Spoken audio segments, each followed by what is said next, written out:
So, I turned my attention back to where it's supposed to be. Um, so those are the type of conversations that we were having.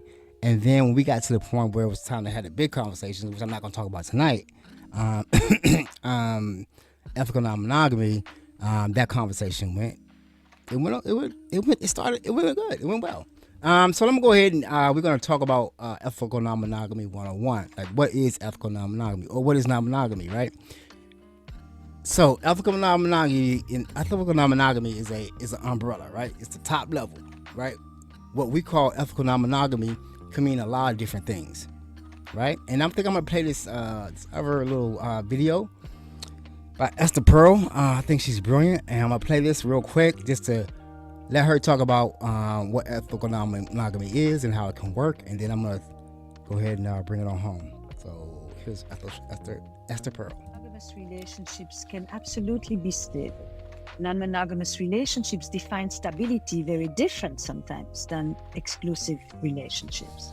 And non-monogamous relationship is not one model. It's a proliferation of different ways that people explore non-monogamy. So it can be sexual non-monogamy, non-exclusivity, but it can be polyamory, and it can be polyamory that has a primary relationship with more peripheral ones around, and it can be not a polyamory that is more of a communal model altogether. So there is not mono versus non-mono.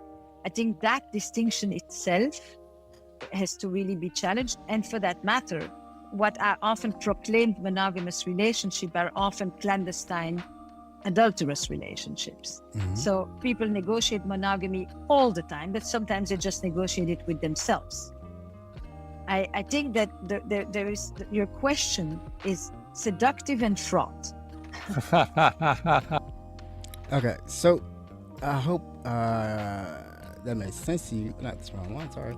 So I hope that makes sense to you. So basically what you're saying is basically we negotiate what we want. Non-monogamy is not like, once someone says they're non-monogamous, the next question is, well, what do you mean? Are you a swinger?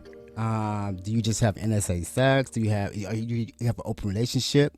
Do you have like just friends with benefits? The relationship anarchy, that's a high level thing. We're not going to deal with that. Or are you polyamorous, right? So me, myself, under ethical non-monogamy, we did start out as swingers. I'm going to talk about that more. We did start out as swingers. I didn't want to. That wasn't my idea, but that was the way that both of us got into ethical non-monogamy. So, you had to, I tell you one thing, swinging did teach me a lot about myself, though. I will say that. And then I will say this, too. You know that...